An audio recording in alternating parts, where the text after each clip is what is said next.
नमस्कार। कौशल योग के आज की इस कड़ी में पुरुषों से एक संबंधित समस्या है जिसे हम नपुंसकता कहते हैं। नपुंसकता भी दो प्रकार की होती है। पहली है अप्रजायिता, जिसे स्टरलिटी भी कहते हैं। तो हम स्टरलिटी पर चर्चा करेंगे। स्टरलिटी क्या है?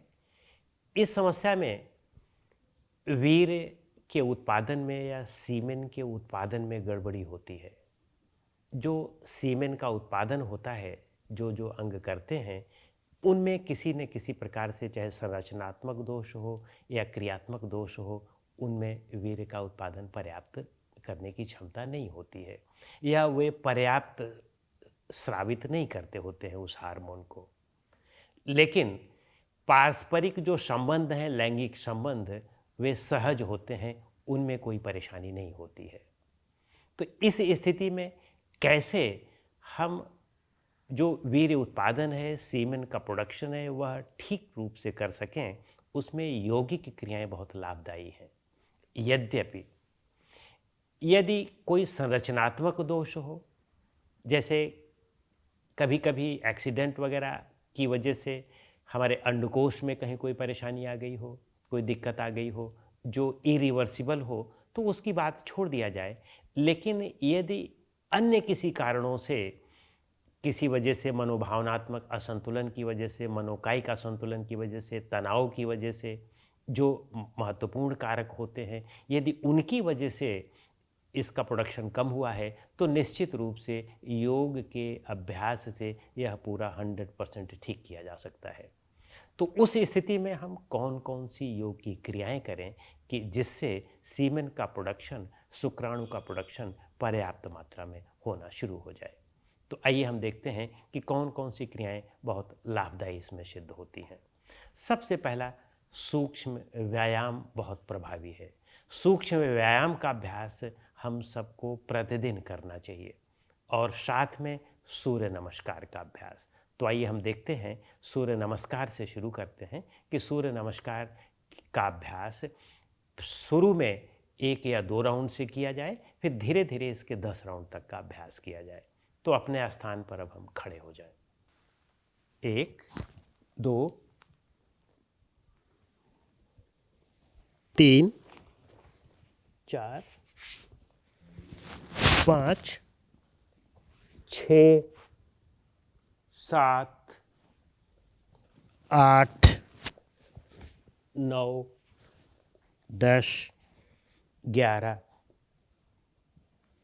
12। यह आधा राउंड हुआ। इसी तरह से दूसरे पैर से भी कर लिया जाए तो 1 राउंड कंप्लीट हो जाता है। तो जैसा कि मैंने कहा, शुरुआत 1-2 राउंड से किया जाए, फिर धीरे धीरे 10-12 राउंड तक इसमें अपनी क्षमता अनुसार जोड़ा जाना चाहिए।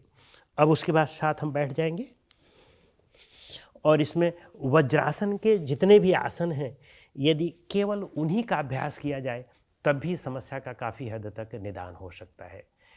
लेकिन हमारे जो टोज़ हैं वे एक दूसरे पर ओवरलैप करते हैं, और फिर इस तरह से सीधे बैठ जाएं, दोनों पैर के घुटने आपस में जुड़े हुए हों। इसी में एक और भी है आसन जिसका भी अभ्यास किया जा सकता है, वह भी बहुत प्रभावी होता है। और उसके लिए हम अपने दोनों पैर की एड़ियों को जोड़ लें इस तरह से, और फिर इस पर बैठ जाएं।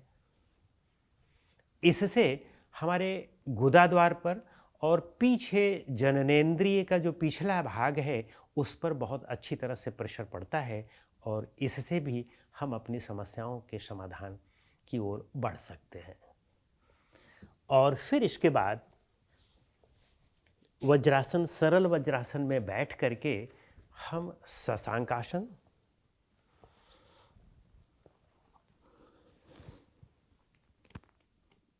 इसका अभ्यास करें।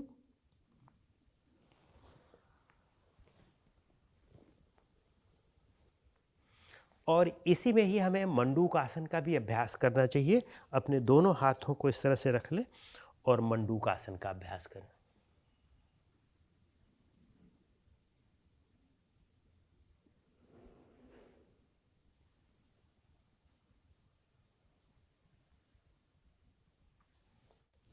और फिर इसके बाद उष्ट्रासन और सुप्त वज्रासन का भी अभ्यास हमें करना चाहिए। उष्ट्रासन,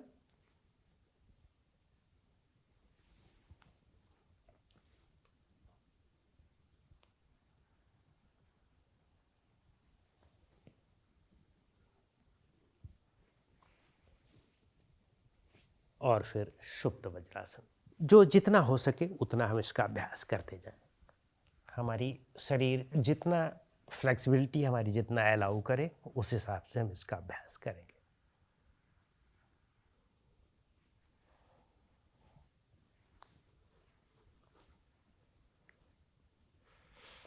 और फिर इसके बाद इसी क्रम में हमारे यहाँ एक आसन है जिसको हम परिघासन कहते हैं, उसका भी अभ्यास करना चाहिए।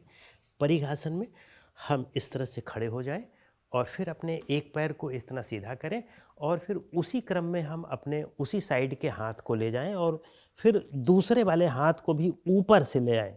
याद रखें कि इस तरह से झुकना नहीं है, बिल्कुल सीधा जितना हम जा सकते हो इस तरह से जाएंगे। और फिर यही क्रिया हम दूसरी तरफ कर लें तो इससे काफ़ी हमें आराम मिल सकता है। इस समस्या का हम काफ़ी हद तक समाधान कर सकते हैं। तो ये तो हमारे आसन हैं। 2-4 किलोमीटर रोज़ खुली हवा में प्रतिदिन सैर किया जाए और साथ में कुछ प्राणायामों का अभ्यास किया जाए। इसमें जो बहुत महत्वपूर्ण प्राणायाम है वह है कपालभाति, भस्त्रिका, सूर्यभेदी प्राणायाम और नाड़ी शोधन प्राणायाम। ये सीमेन के प्रोडक्शन में बहुत मदद करते हैं।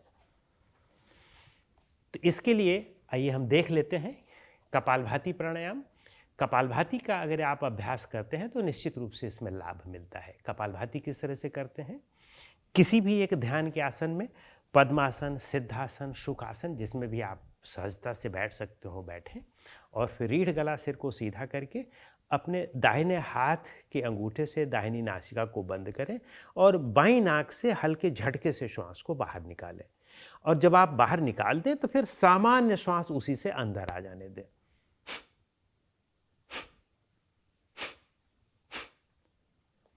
इसको 15 बार करें एक से, फिर 15 बार दूसरे से करें।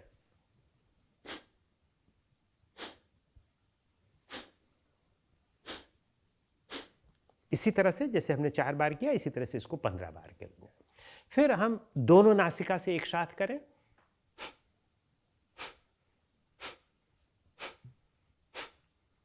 तो इस तरह से हम इसको 15-15 बार करें।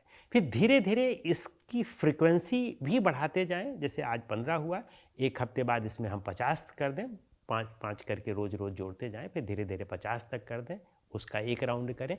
फिर धीरे धीरे इसको और फास्ट भी करते जाएं। कुछ दिनों बाद, हफ्ते 10 दिन बाद, 15 दिन बाद इसको और फास्ट कर दें।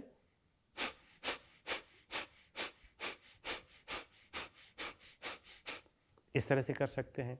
तो इसमें देखेंगे कि इससे आपके अंदर जो इम्यूनिटी है और साथ में आपकी जो संरचनाएं हैं जो इस शुक्राणु का उत्पादन करती हैं उनमें प्रभाव पड़ता है। वे कौन कौन से अंग हैं?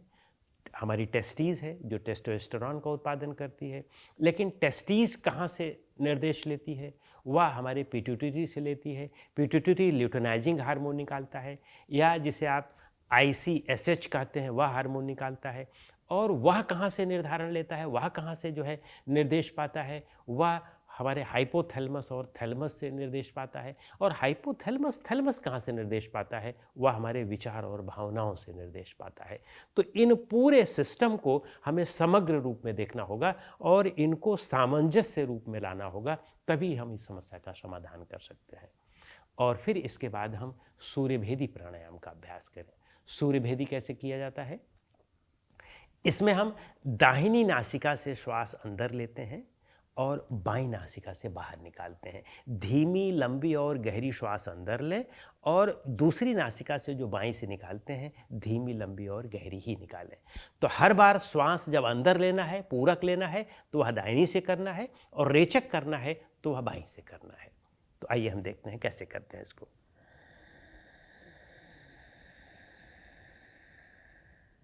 धीमी, लंबी और गहरी ले लिया। अब निकालने में जैसा कि मैंने कहा बाएं से ही निकालना है।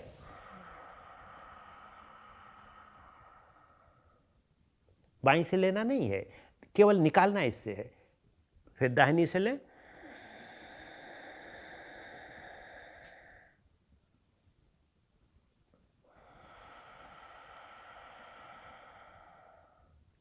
प्रयास करें कि इसमें आवाज़ ना आए।